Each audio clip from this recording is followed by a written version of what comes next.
some of the overexpressed candidate gene overexpressed, so that we can decipher the function of that gene. And we also did some structural analysis, structural genomics, because we have a collaboration of all the ICAR institute like IIVR and IIHR.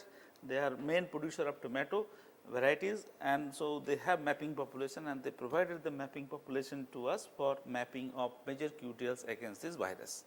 So, both functional and structural genomics approach has been adopted in both the crops.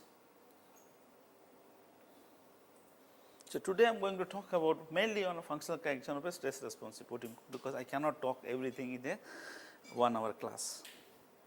So, this is the crop, it is a Citeria italica model crop, because as you can see here, the genome size is similar to rice, and it is most important is the diploid.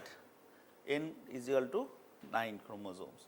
Short life cycle, genetically closer to cereals like rice, maize, sorghum, brachypodium, and also bioenergy grasses like switchgrass, Napier grass. So, and as I said, it possesses high degree of adaptation to dry environment. It can grow in the marginal land, and better water and nitrogen use efficiency and high nutritive value makes the millet plant that is very important to study.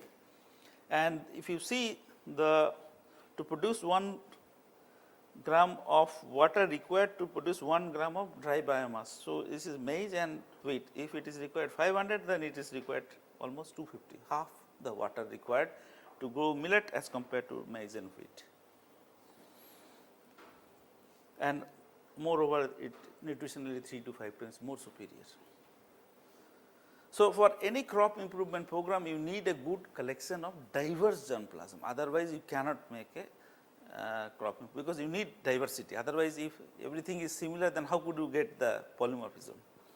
So, towards this end, we have collected different accession of foxtail millet from these are the red areas, the drought prone areas of parts of India. So, 114 accession from different parts of drought prone area, and this has been collected from MDPGR, Delhi center and Hyderabad center, and from other countries also we have accessions. So, there are 170 accessions, including 114 from India, for diversity study and to know what are the population structure, everything.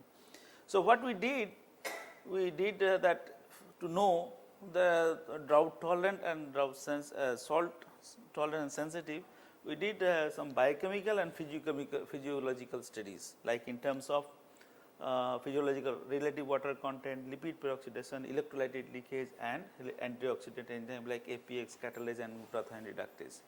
It is a very normal practice to classify the germplasm in 4 different categories. You have classified highly tolerant, susceptible, and highly sensitive. All the 170 has been classified here, and we identified a pair of cultivars. They are highly contrasting in terms of drought and salinity stress tolerance. Okay. So, these are the drought and salinity tolerant, and these are the drought and salinity susceptible cultivars. So, these 2 sets of cultivar has been used for further transcriptome profiling during both drought and salinity stress. So, this work was done in the way back of 2008-9 when NGS technology was not there. Okay. So, we use a standard subtractic cDNA library, that is the standard procedure before NGS RNA sequencing. So, by this way we have identified the several differentially expressed transcript which is during drought stress and also during salinity stress. And when we compare both the library, because in both the library we use the similar contrasting parent.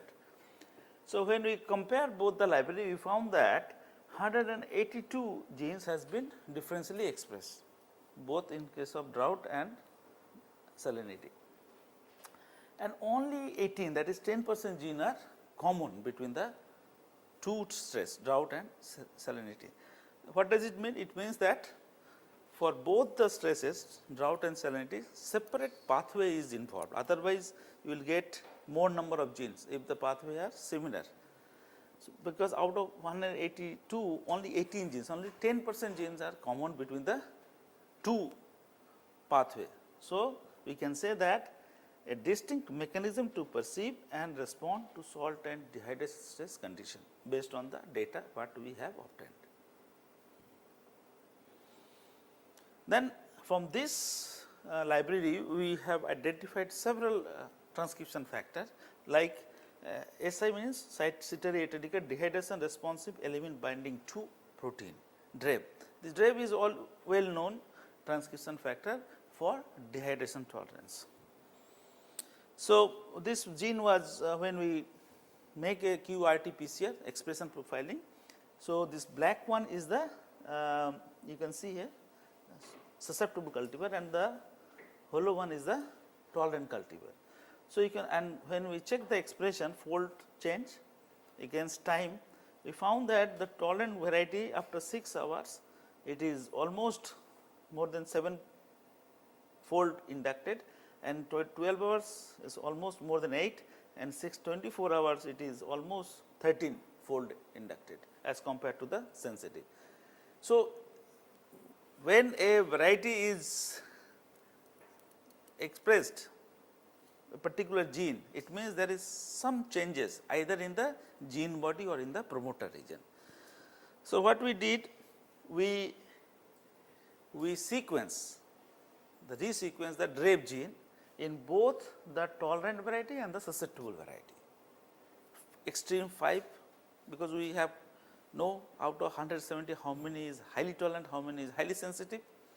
To develop a functional marker, what we did these 4 are highly tolerant and these 4 are highly sensitive.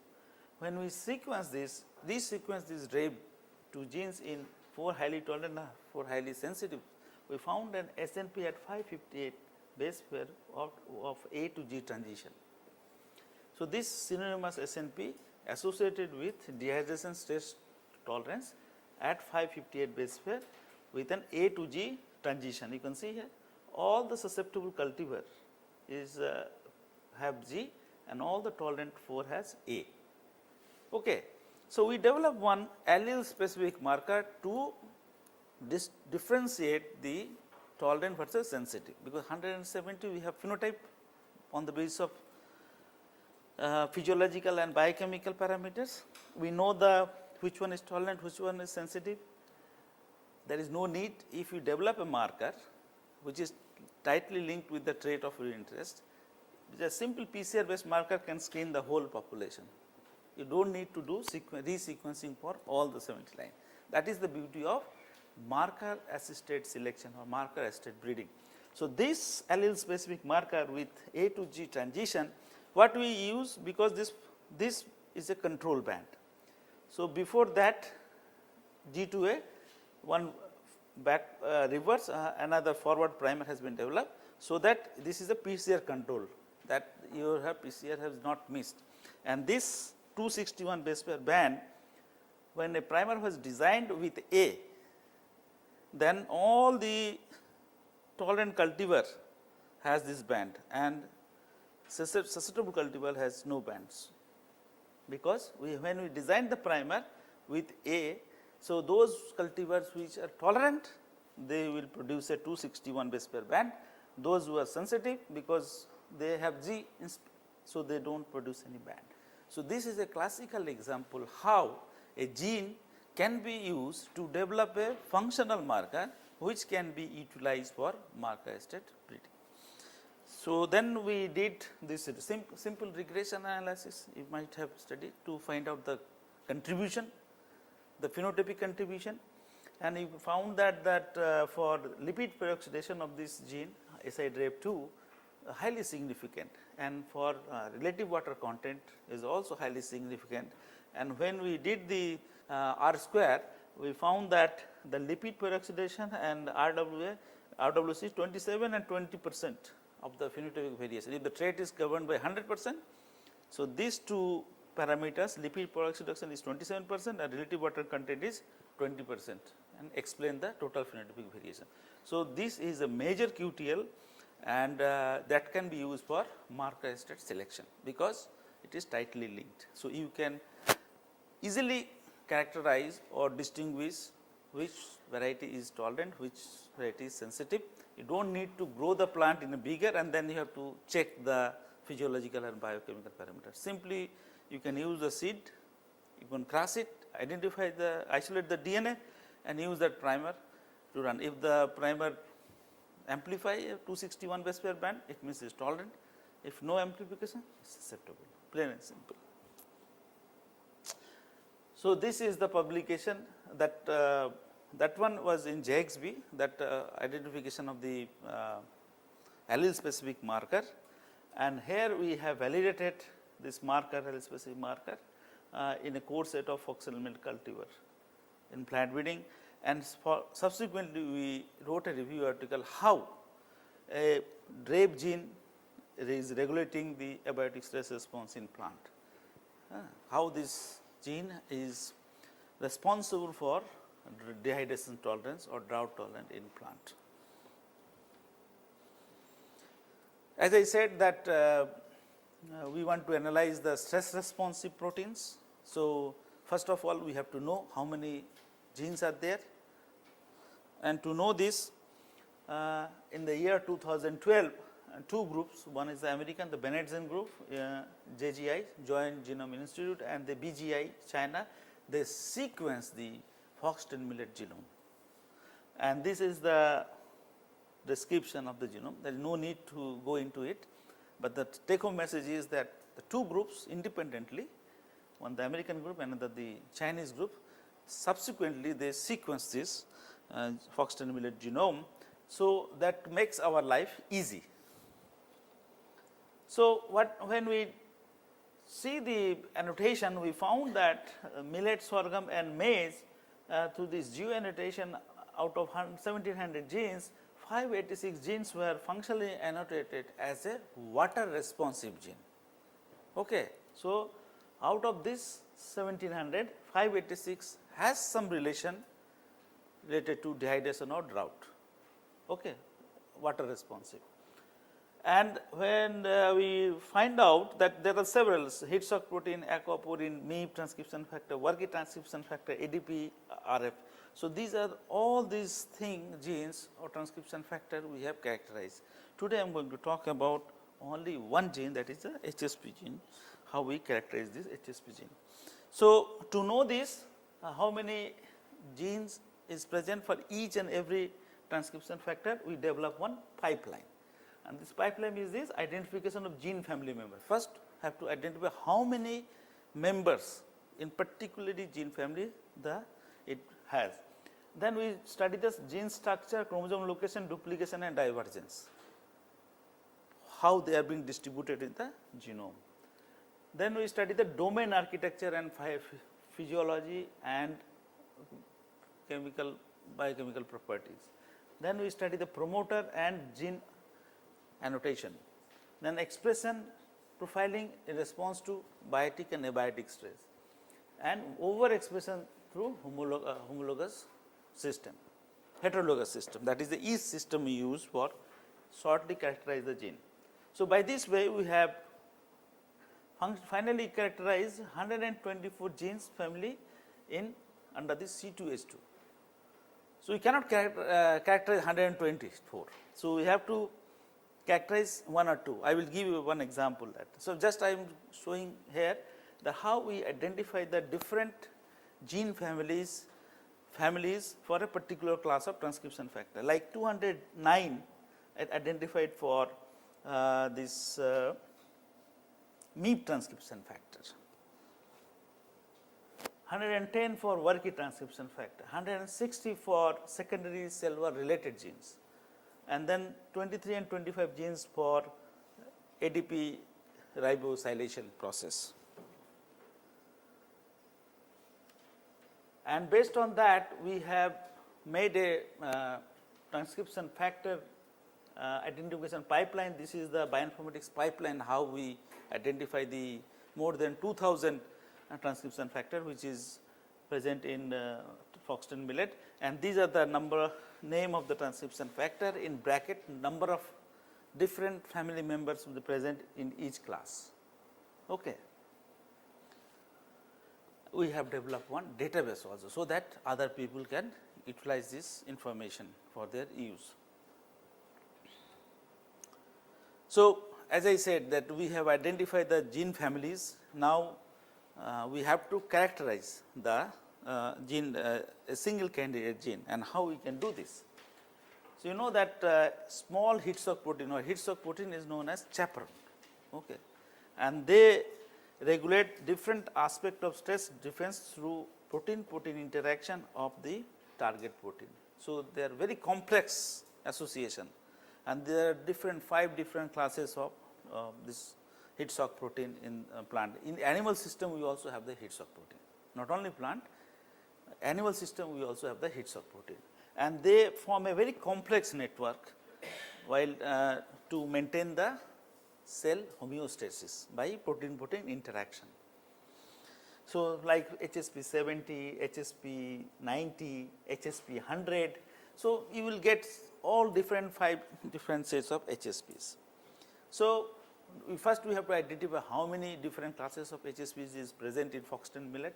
So, this is 100, 90, 70, HSP 60 and small hits of protein. So, we perform a HMM profiling and then database search, and we identified 113 total in 5 different classes of HSP in Foxtail millet. So, 113 genes total present under these 5 different classes in Foxtail millet. We cannot characterize 113, we have to identify the most significant one, so that we can functionally validate that.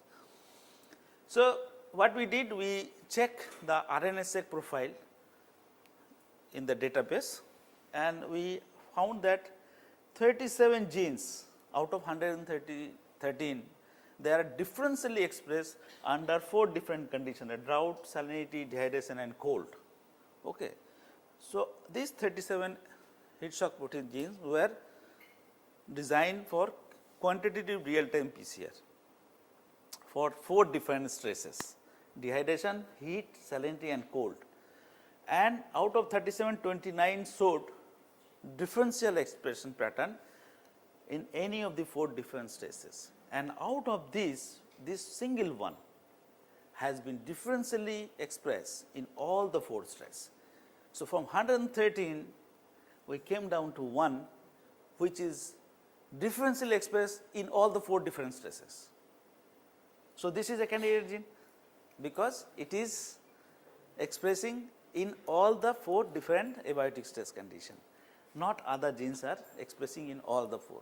So, this is our HSP 27 was expressed differentially in all the 4 different stresses. So, this HSP 27 has been chosen for functional characterization.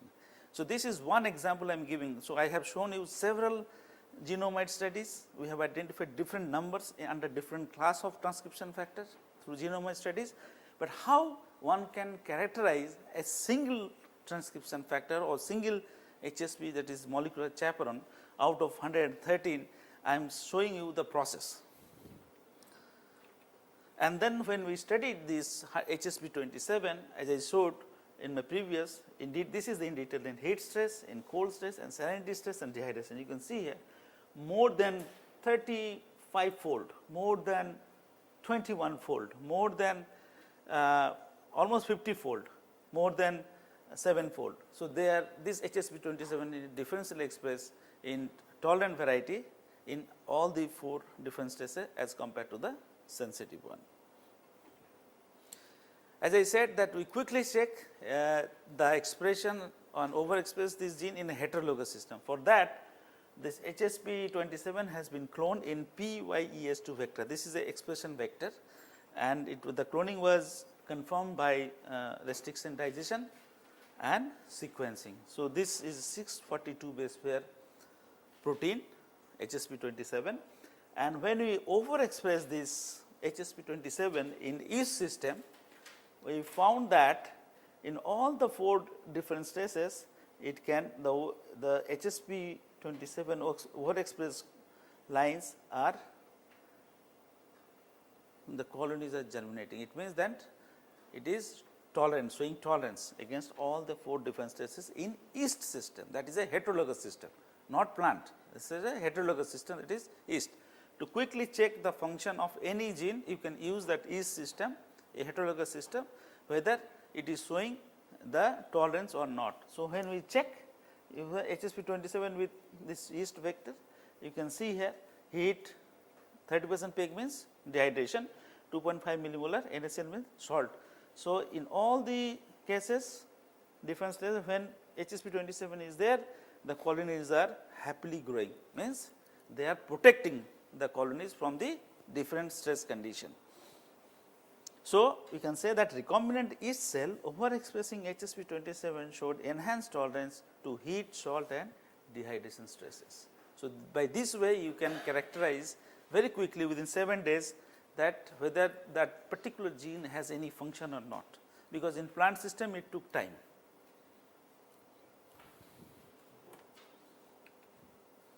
So, then now this is pure physiology and biochemistry, how we check the enzyme activity of this small hits of protein. This is a molecular chapter.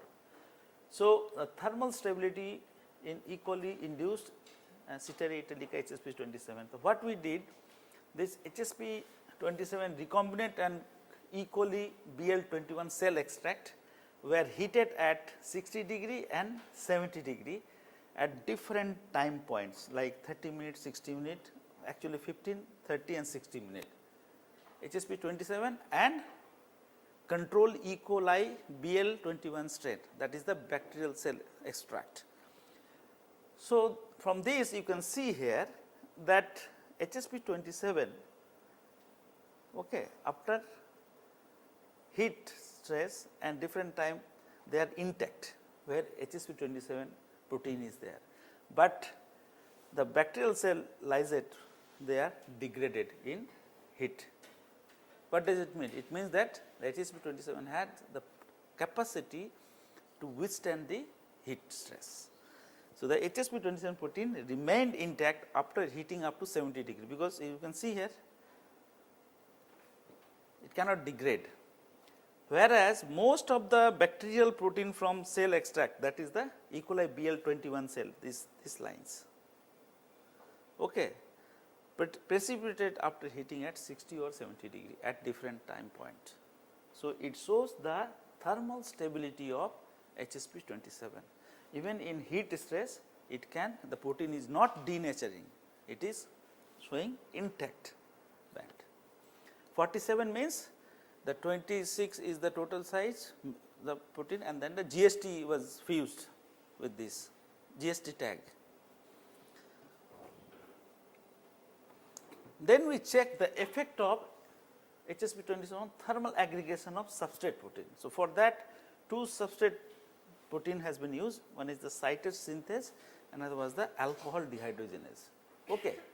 So, what we did, we actually, to validate the chaperone activity of the HSP27 substrate protein, that is the citrate synthase and ADH, alcohol dehydrogenase, were heated at 45 degree temperature with or without HSP27. This is without HSP27 and this is with HSP27. And optical density was measured to check the scattering effect. So, if you see here, so where no HSP27 is present, the optical relative scattering is, optical density is more and relative scattering is more. But when HSP27 is present, the relative scattering is less. It means that HSP27 prevents thermal aggregation of citrate synthase and alcohol dehydrogenase. In absent of HSP27, you can see here HSP27 was not present here in all the three. The thermal relative scattering is more because the thermal aggregation is there.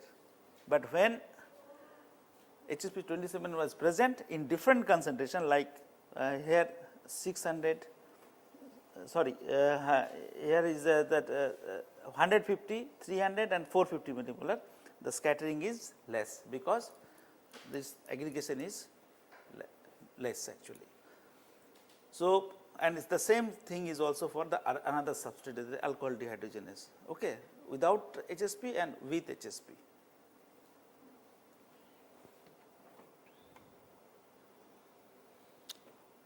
Then we check the whether we ask the question whether HSP27 can protect the enzyme activity at heat inactivated protein. So, what it was done, the 150 millimolar that cytase synthesis, that is the substrate, and the purified HSP27 protein were heated at 45 degrees centigrade initially for 40 minutes, okay, and returned to normal temperature at the room 25 degree, and the cytase synthesis activity was measured in every time point. So, you can see here that this 150 millimolar HSP27 this. So, when it comes to the room temperature, it can regain its enzyme activity, but without HSP27 the enzyme activity is going down. And if we increase the millimolar concentration of HSP27, like no addition is here, 50, 150, 300 and 600, almost 60% enzyme activity can regain by this protein, by enzymes, whatever you say, HSP27. So, from this we can say that with the increasing concentration of HSP27, activity of heat inactivated cytase synthesis increase. When we increase the concentration of HSP27, the regain function of in that HSP27 can retain its almost 60% of the function when it comes to the room temperature. Okay. So, what does it say? It says that HSP27 prevents irreversible thermal inactivation. So, when the heat stress is there, it can aggregate the protein, it prevent the protein to dissociate, and when it comes to the room temperature, normal temperature, it can regain its activity, almost 60% activity it can retain. Then we ask the question where this protein was or enzyme was located. Then we did a Western blot and we found that it was located in the chloroplast. The HSP27 was located in the chloroplast. So, these two markers CPN60 and light harvesting complex 2, these are the two positive control for the chloroplast localization. This is the cytosolic fructose bisphosphate cytosolic. This is the mitochondrial marker COX2. So, these are as a negative control. So, this is the positive control, this is the negative control, this is the HSP27. So, you can see here HSP27 was localized in the chloroplast, not in cytoplasm or mitochondria. Okay. So, this is the localization of the HSP27 protein. Now, we try to, in the literature we found that all these HSPs, they are associated or interacting with each other. Now, the question is which one is interacting with whom? We have to know this. Our HSP27 is interacting with several other molecular chaperones. To know this, we did a string analysis. This is a pure bioinformatics analysis, and we identified some potential candidate. Those are a candidate for protein-protein interaction. So, to confirm this in silico data, we performed an Is2 hybrid assay. So, that will show you which your protein is interacting with which other protein. So, we found that HSP27 is interacting with HSP2 and HSP5. This is HSP2 and this is HSP5 and this is HSP27. So, HSP27 is interacting with two different HSPs, this is 2 and 5, which we identified through string analysis bioinformatically. Experimentally also we proved yes. And we also found that HSP27 is also self interacting here also, interacting with HSP2, 5 and also self. So, it forms a homo and heterodimer. If it is self, it is means homo. It is different HSP 2 and 5 heterodimer. Now, this data was further confirmed by the co-immunoprecipitation analysis. So, these are the techniques. If you submit your paper in a high impact journal, they will ask you, you have to prove the data in 2 or 3 different way. Okay. So, this is the one example. What we have shown through is 2 hybrid analysis, it may be sometimes false positive. To confirm this, we did the co-immunoprecipitation analysis, and there also we found that HSP27 is interacting with HSP2 and HSP5, and it also interact with himself. So, it formed both homo and heterodimers.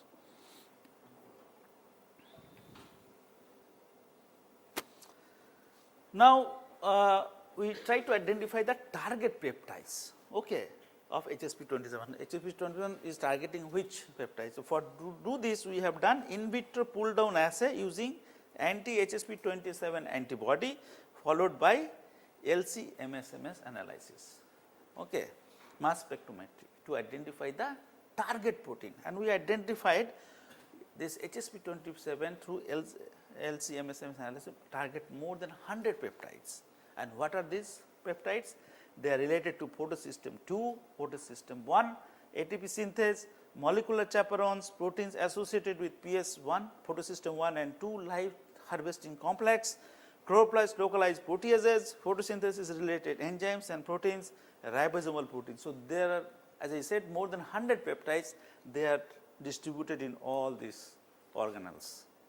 So, it is a master regulator, as Professor Gupta said, that the master regulator like submergence genes that can control the expression of more than 1000 genes actually. So, this HSP27 is interacting with more than 100 peptides, are they localized in the different parts of the plant body. Now, we did a phylogenetic study to know which are the sequence that are similar to HSP27. So, we found that this HSP27 is C4 specific, C4 panicoid grass specific, and they are not present in C3. So, you can see here all these C4 grasses like Citeria italica, ZMA, sorghum bicolor, panicum, Menaceum, okay, but in Oryza sativa is far away. Okay. And this is the sequence of this, it has a alpha crystalline domain, HSP27, 213 amino acid and 642 base pair in length. When we amplify this, we found that it was not amplifying in rice, but it is amplifying in maize. It means it is only C4 panicoid species specific, not present in any C3. From the homology search, we found it is present, so high homology with the C4 panicoid species, and through this PCR analysis we also found that yes, it is amplifying only the C4 panicoid species, not the C3 species.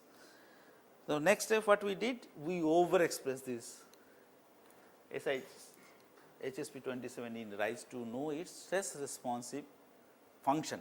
Okay. And in nutshell, I am not going details about this overexpression study. So, just to tell you that through GRUS analysis we proved that the transgenic rice plants are showing positive, and this through HSP2 gene we also showed that these are PCR positive, all the transgenic line what we have developed. And when we check the agronomic traits of this after overexpressing this HSP27 in rice against this wild, the plant height has been increased, the tiller number has been increased against this wild type, panicle per plant is also increased, and then panicle length is also increased, grain per panicles is also increased in the transgenic line as compared to the wild type, but there is no change in weight per 100 grams and length per 10 seed per centimeter, except these two parameter, other agronomic parameter showing that improved features as compared to the wild type. Now, when we did this control study of phenotyping of these transgenic lines, you can see here from 2010 to 2018 that this is the summer and monsoon average heat index in India, and if you found that it is almost more than 40 degree, whether it is 2010 or 2018, okay, and summer and monsoon time. So, this is the normal growth condition of rice, that it is 24 to 28 degree, it can tolerate with optimum temperature for growing rice. But if you see 40 plus, how could the plant can give the yield? So, we make a mimic of this for our transgenic plant. So, you can see here that at morning 6 am this is 32, and 8 am it is 36, and by this way by 11 we can make it 40 and maximum 45, and we make the cycle like this, that the maximum time we put the plant, the transgenic plant, in the intense heat condition, okay, not the normal one. We put the present scenario keeping in view, we have make our greenhouse condition like this. So, 32 to 45 is the maximum time the plant is under stress condition. So, then we evaluate the transgenic lines in response to heat. You can see here the transgenic lines like this, the low ROS activity is observed in the transgenic lines as compared to the control, the wild type. And when we check the chlorophyll content, this chlorophyll A, chlorophyll B and total chlorophyll, you can see here it can maintain the chlorophyll content better in the transgenic line as compared to the wild type. So, if you see here, this is the total chlorophyll content, and after 4 days of heat and after 8 days of heat, you can see here at least 75% chlorophyll loss was observed in the wild type after 8 days of continuous heat stress. Okay. So, you can see here 75% of chlorophyll was lost in after 8 days of heat stress, but the transgenic line, it at least they have maintained this total chlorophyll content. So, the only take home message from this slide is the transgenic lines performing better as far as the different agronomic traits is concerned, as well as the chlorophyll content is concerned, and other physiological parameter like that has been taken by the IRGA, the photosynthetic parameters, like you can see here the PN, that is the and then the water use efficiency, and then other FB, FM, and then the nitrate photochemical quenching, and then electron transport rate. So, in all these cases the transgenic plants behaving better than the wild type. Okay.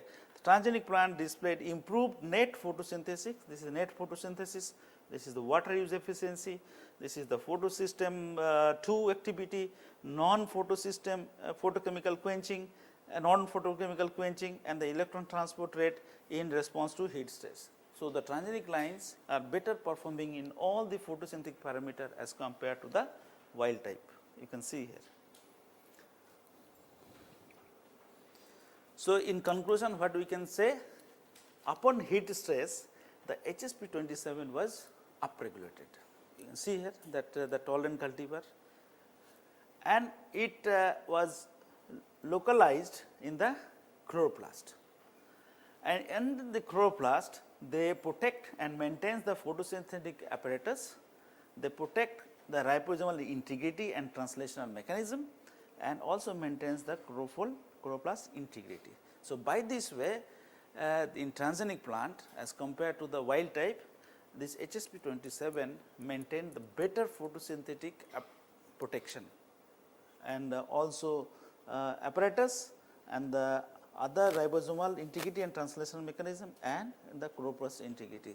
So, by this way we thought that the transgenic plant maintains their cellular activity. Now, I talk about this in rice, but we also, as I said in the beginning, that we have developed a transformation protocol in Foxtail Millet also. So, IC4 is tolerant, IC41 is susceptible. So, we also overexpress this gene in IC41. So, this is under process, and we also developed a CRISPR silence transgenic line for HSP27. So, in tolerant plant we have deleted this gene by CRISPR-Cas9 technology, genome editing technology. This is also under process.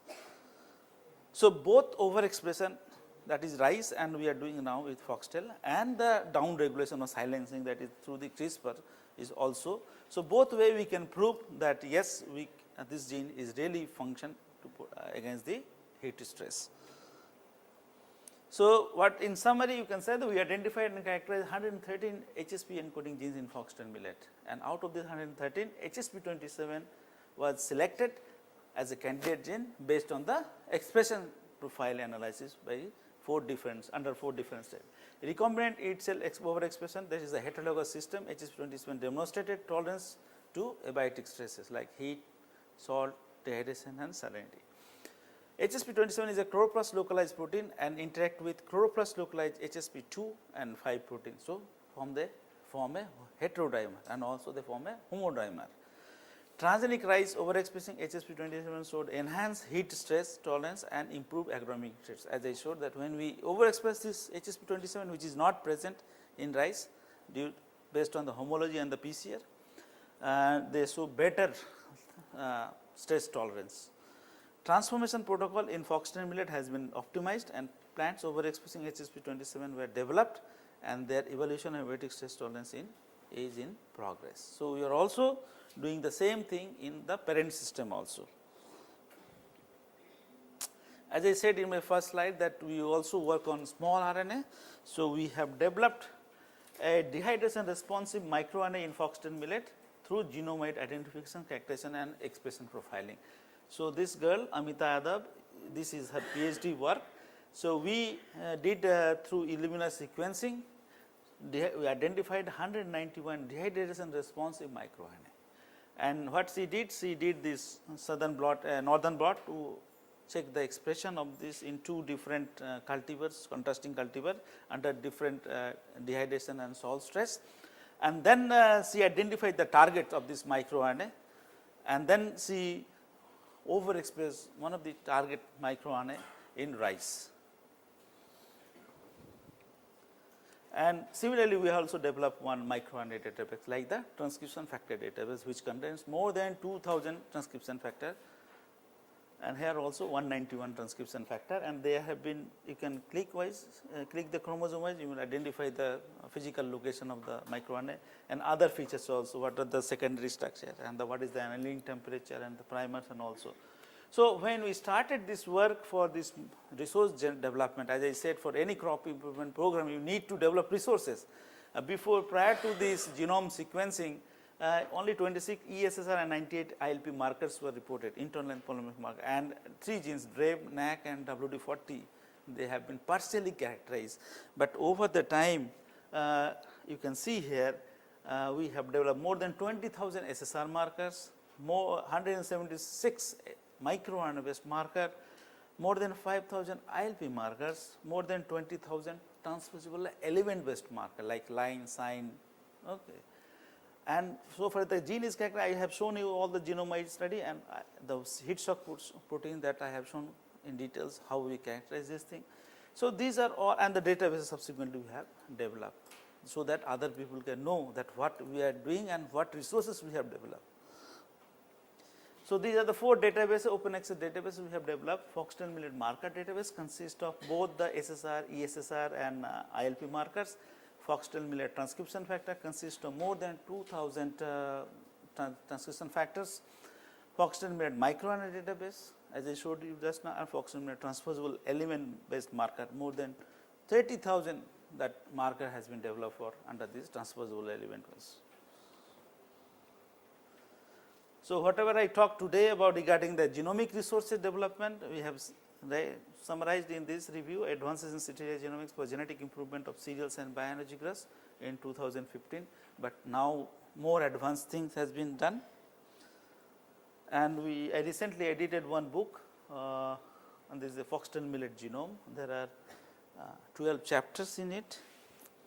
I also edited one special issue for Frontiers in Plant Science, integrating plant genetics and genomics for delineating the climate resilience and health benefiting characteristics from millets.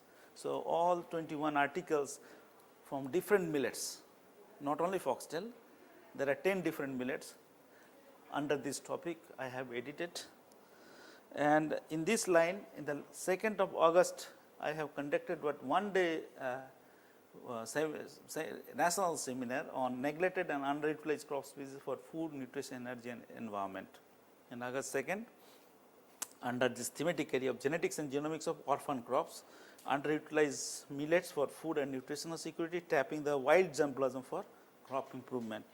And our DG, Dr. Mahapatra and Secretary Deputy, they both came to inaugurate this symposium.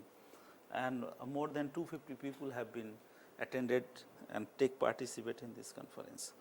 So, why I am telling this thing? Because I am standing here like Professor Gupta made me. So, it is my duty to I made my generation student. So, if you do dedicated hard work sincerely, you will get rewarded. So, Charu, the DRAVE work, allele specific marker, I have shown only the marker, but she has functionally characterized the transcription factor by using all types of molecular biology. So, she got all the awards, even she got this Jawaharlal Nehru award for outstanding doctoral thesis research in 2012 from ICAR.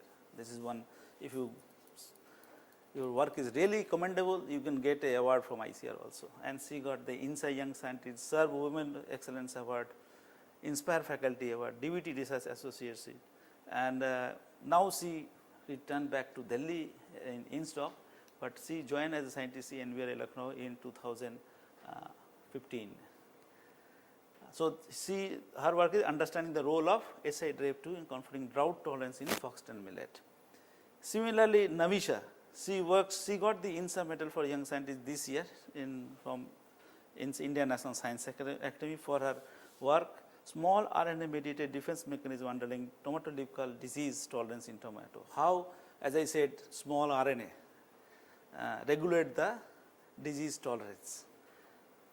Muthu developed all these databases and the in silico work, and currently he is as a Inspire faculty at NIPB, and he got also all the Young Scientist Award available in India. Swati characterized the SI-NAC transcription factor in foxtail millet. She got the prestigious Marie Curie Fellowship for the European Union. Okay, there are three important prestigious fellowships. One is the Humboldt Fellowship, that is governed by the German government. Another was the Marie Curie Fellowship, that is by the European Union, all the European countries. Another one is the JSPS by the Japanese government. So, these are the three important international fellowship selected on the basis of worldwide competition. Pranab, he also got this Marie Curie Fellowship in 2007. He worked in the Max Planck Institute in Cologne. She works on Everspace Institute in United Kingdom. Pranab characterized one of the UPS component gene, that RPT4A, how it regulates provide the tolerance against this virus. He had deciphered the RPT4 mechanism. Amita, he got the Young Scientist Award from the SPB Society for Plant Biochemistry and Biotechnology from this IRI, and she worked on the small siRNA, miRNA, microRNA that I have shown you, that 191 microRNA, and she identified for the dehydration responsive, and he had also overexpressed one of the microRNA that is not in rice to provide his role. And Avades got the Brave Fellowship, and he characterized the SIWD40 protein in foxtail millet. So, this is the thing that till date I have supervised, awarded 12 PhD under my guide, and 8 are working currently. And you can see here that at least 50% can get any of the award actually. So, it is a very good percentage that if student get award, supervisor get rewarded actually, because of them I am standing here, otherwise I am nowhere. So, this is the dedicated team, and the HSP work, the PhD work of Roshan Kumar Singh, he is going to submit now before 2nd November, because this is the 5th year time, and other students are like this, and the funding is from Department of Biotechnology and Department of Science and Technology. So, thank you very much for your patience hearing. So, if you have any question, you can ask me. So, I give a glimpse of what we have done in our lab in terms of foxtail millet, not the tomato work, but I just think that it will give boosting to you. So, whatever you are doing in your profession, you should do sincerely and without wasting time, so that you can make sense out of which whatever you are doing. Okay. I never asked them when you are coming and going, because they knew very well I am traveling a lot. I am today, in fact tomorrow I am somewhere. But I told them that if you utilize this 5 years time period, this is the golden time. The whole life you will enjoy. If you use it not sincerely or not dedicatedly, the whole life you will struggle. And those who are listening, they will be benefited, like Professor Gupta. He has several students in his career, but few students have made impact. Rajiv Vasne, Manoj Prasad, Joy Kumar Rai, okay, not all. So, it is up to you how you take this thing. Our thing is to inspire you, because we have been inspired. I was I don't know whether you have got the name, listened the name of Professor Arun Kumar Sharma. He is a great cytogeneticist from University of Calcutta, Department from Botany. So, I did my PhD with him, and Joy Kumar Rai is my classmate from the same department. He came to do PhD in Pantnagar. I joined my parent department for doing PhD. Professor Gupta was external, and Joy Kumar Rai went to give interview for NK Singh's wheat project at Pantnagar. Professor Gupta wanted to establish this marker laboratory. So, we are expert. We have done marker work in rice. In the year 94, when nobody knows what is marker. Okay. So, because we have a Rockefeller program, that is the thing changed life actually. In Rockefeller program, people came from USA, they taught us how to isolate DNA. And then we conduct a training program in 1995. At that time, B.M. Prasanna went, and I taught him how to isolate DNA. You can ask B.M. Prasanna. That is why in 95 onwards, I know him and he knew me. Okay. So, at that time we are doing PhD. When Prasanna came to learn all the molecular biology techniques at Department of Botany, Calcutta University, under this Rockefeller Foundation program. Okay. So, if your training is good, if you have passion, if you have sincerity, if you have hard working, nobody can stop you, man. I can tell my student. Even my daughter also, I tell her, you are enjoying under the father's comfort zone, but if you are not sincere, if you are not following the basic principle, you have to struggle yourself. So, my humble request is this: don't depend on others, especially the girls. You have to stand by your own feet. You should not depend on anybody. Okay. Why you should depend on anybody? You have the capability. You have the more capability than the boys think. And I think at the same age, girls are 5 years ahead in thinking, because they are more mature than the boys at the same age. Okay. So, thank you very much. If you have any question, you can ask me.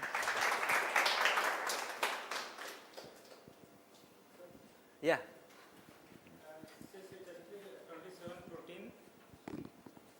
Have any crosstalk with any hormone which affect the dot stress and tolerance in the plant? We have not checked any hormonal effect, but hormone, any crosstalk with any hormone? I think that part we have not studied, because it may be ethylene or any of the hormone can ABA, but we have not checked that, because drought can be either ABA dependent, ABA independent, but this heat stress we have not checked whether any hormonal effect is there or not. So, I cannot comment on it without any evidence. No, I have not done it. But for drought, I know that for DREV we have done, our DREV is ABA dependent pathway works on. Sir, in cis SSP 27 protein, in overexpression of all these L1, L2, L3. L10. L10 gene. Not lines, they are overexpressed lines. So we have generated 10 lines like or 20 lines.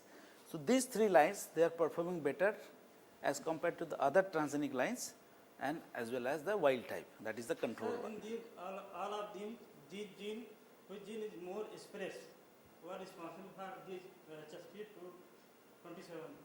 Only HSP27 is overexpressed. Na? So we know that HSP27 is overexpressing. Any gene is identified, particular gene identified for? We have not studied the transcriptome of transgenic lines of rice. So we just observe the phenomenon, the phenotype in terms of chlorophyll content, in terms of other photosynthetic apparatus what we have measured from the IRGA. So we have done all these agronomic and physiological parameter testing in the transgenic lines, but we have not done the extensive in the field condition because we are not permitted to do so due to the regulatory things. Means it did not study any transcriptional level. No, transgenic lines has not been studied in the transcriptional level. We just observe the phenomenon after overexpressing the HSP27, which is a C4 specific gene, panicot specific gene present in foxtail millet, which is overexpressed in C3 rice plant. And this rice does not have that sequence. And if this sequence is there, it is less than 50% homology, not significant. You cannot amplify by using a primer of HSP27 gene in rice. But it was observed that all the C4 grasses, they happily amplify this HSP27, not any of the C3 grasses. Why sir using gas promoter for transcription and one is NAHEP? No, that's just, this is just checking the transgenic lines, whether they are true transgenic or not. Sir, Like HPT2. This is also is a marker that can give you an indication whether the overexpressed line you are working, whether they are true transgenic or not. We can identify by phenotype by using gas promoter.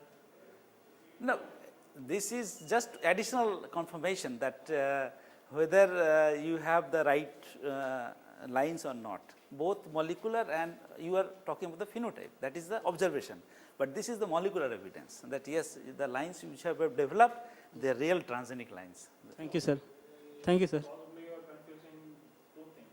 What sir is trying to tell is the whole plant level transcriptome changes has not been Studied for the but trans. the expression level of the gene, plant gene Has been studied, yeah. okay, it's not the interaction with the other transcripts has not been studied, but they are characterized the plant gene expression level, everything has been done. Okay. Did you get the point? I think you missed that. Yes, sir. So these are all very preliminary stages of transgene characterization, which they have all done that. But interaction with other transcripts or No, we are possibly the not, hormonal interaction, that not is what done. sir is trying to say. not done. Okay, sir. Thank you, sir. Yeah, please. Sir, in case of global analysis, how identification of gene family member is done? By homology searching? By HMM profiling. HMM is a bioinformatic tool. Homology searching will not give you the exact picture. That is just doing blast will not give you the total number of the genes. But if you make a HMM profiling based on the literature data, but like in some crop has already done, like HSP gene family, rice has been done. So rice, wheat, maize, several has been done. So they are deposited in the database. So the HM profile will help to identify the consensus one, because all these gene family members, they have either conserved domain or motifs. Based on their, like this HSP20 have the alpha crystalline domain. That signifies that this is a small hits of protein. So that domain will use as in the HMM profiling to identify the all HSPs present in the particular crop species. So like this, through HMM profiling and homology search, both has been used to identify in 113 HSP genes present in 5 different classes in foxtail millet. In rice 120. So, some plus minus is there for all the cereals. Sir, from genome sequence, and that means from Citaria italica genome, you use that genome sequence. Yeah, exactly. That is the benchmark, that if the genome is sequenced, your 50% work is done, because you can easily fish out where is that sequence is present in the physically present in the which chromosome and which part of the genome. So, what should be the input data in HMM profiling? Input the whole data genome is the sequence? no, only the domains that will use to identify the particular gene family members. Like any transcription factor you take, they have some domain, signature domain and motif that has been used to identify the all the classes present within this particular domain and motif. So, as I said that for HSP, small hits of alpha crystalline domain is there. So, wherever this alpha crystalline domain is there, through HMM profiling and homology, that will give you the numbers with the sequence. Like for DREB AP2 domain is? Yeah, that for DREB AP2 domain is there, apatella 2. That is the signature of the DREB transcription factor. So, whatever AP2 domain is there, wherever it will give you the number with the sequence. Sir, my second question is, sir, in silico study, whether validation or this kind is mandatory? Yes, otherwise in silico will give an indication, but may not be true. Like through string analysis, when we try to identify the HSP27 partner, interacting partner, through this homology it shows some of this thing, but prediction. But when we did the East2 habit assay, we found that only HSP2 and 5, but that is also present in silico study, but other were not validated. So, this is a true example. Actually, sir, in many papers, only in silico paper, no. That you will publish in a very low impact journal. As I said, for any good impact journal, you need to validate your data in 2 or 3 different techniques. Like I said, Y2H we have done, co-immunoprecipitation, or biopsy you can do also, biomolecular fluorescence microscopy. So, they are the different techniques are there in molecular biology. You have to show it in at least 2 different techniques, not 3, the 2 is there you need for a publication in a good impact journal. Thank you, sir. Okay. How many of you are in a PhD? Half of them are from PhD and half of them from They understand better than the MSc student. But you know that I give lecture to the 9-10 student also and 11-12 student also.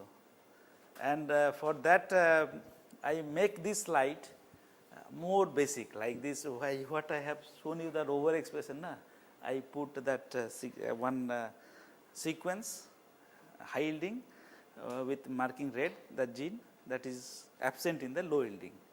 Okay. And we cut this through genetic with restriction enzyme, clone it in a plasmid, and through agrobacterium transformation we showed that we can easily convert a susceptible plant which is high yielding but susceptible to a resistant plant with high yielding. So, this is a more challenging to teach the junior people student than the senior one, because at least you have listened the terminology, but they have never listened the terminology. That is the difference. So, we have to go more layman language. Okay, please. I have one general question. You mentioned in your presentation about genetics and genomics of foxtail millet. Likewise, is there any work is going on finger millet, because finger millet is important millet which provides calcium, maximum Exactly, calcium, and also it is useful for diabetic patients. Is there All the millets.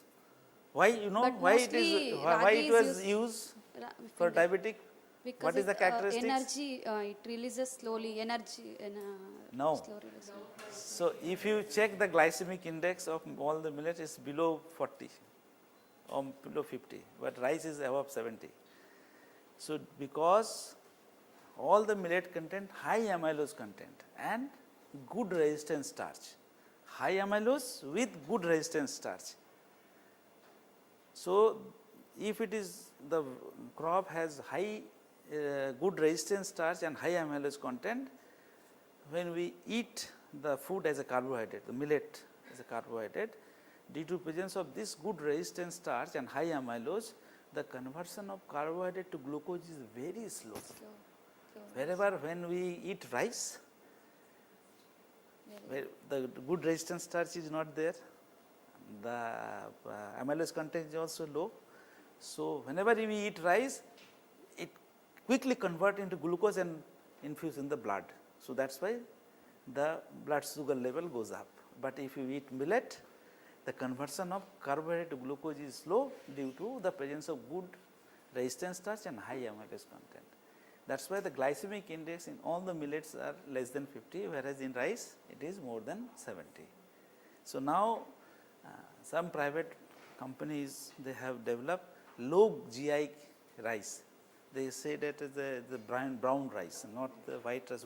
White rice has a more GI, but brown rice, they said that it is almost 50 GI.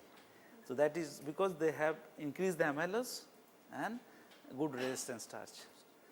So, our also one objective is to identify the genes which is linked with the resistance starch. If we identify that gene, we can transfer it to the rice plant. Okay. So, there are several things one can do that. This crop, all the millets are wonder crop in terms of stress, in terms of nutrition, in terms of that photosynthetic parameter sequencing, because more efficient water and nitrogen use efficient. There is no really requirement of any kind of fertilizer to grow this plant. Less water required. Okay. Less attention is required to maintain, and above all nutritionally 3 to 5 times more superior. Okay. But why you are not using? But before green revolution, if you ask your grandparents, they will tell that everywhere in the marginal land they used to cultivate all millets, and they used to eat as a nutritious. That it was earlier known as poor man's diet, but nowadays if you go in the supermarket, you buy it, 1 kg is more than 200 rupees kg. You cannot, normal people cannot buy it. Now this poor man's diet, once poor man's diet. Okay. All the farmers are now cultivating in southern part of India, they are exporting it in European countries and America, because they are getting more revenue out of it.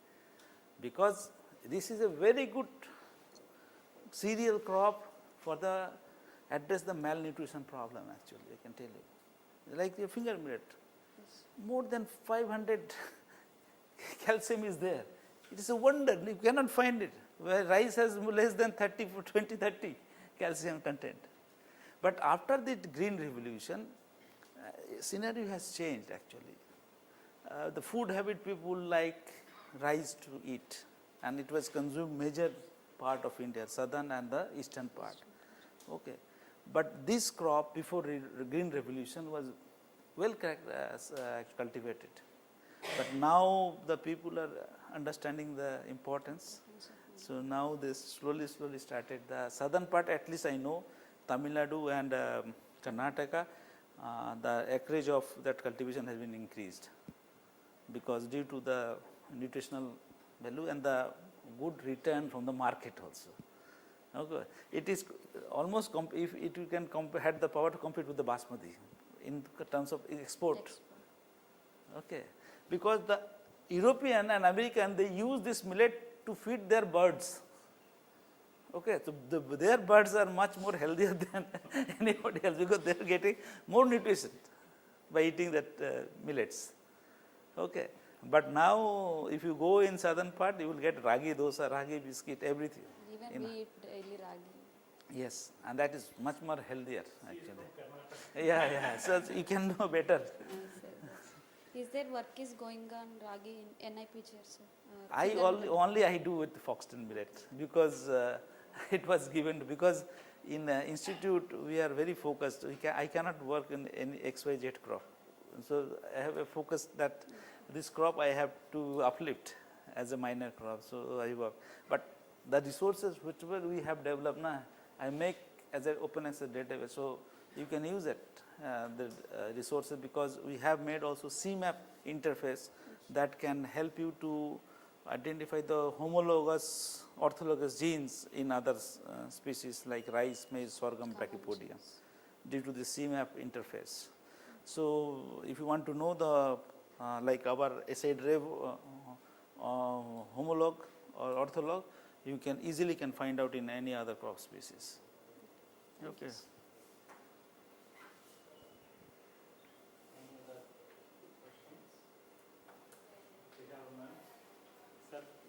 Yeah. On behalf of the students, Yeah. and also organizers, I would like to profusely thank you for Ari. accepting our invitation.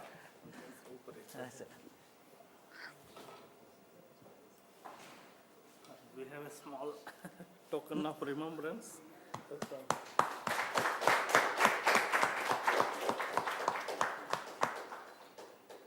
Thank you. Thank you.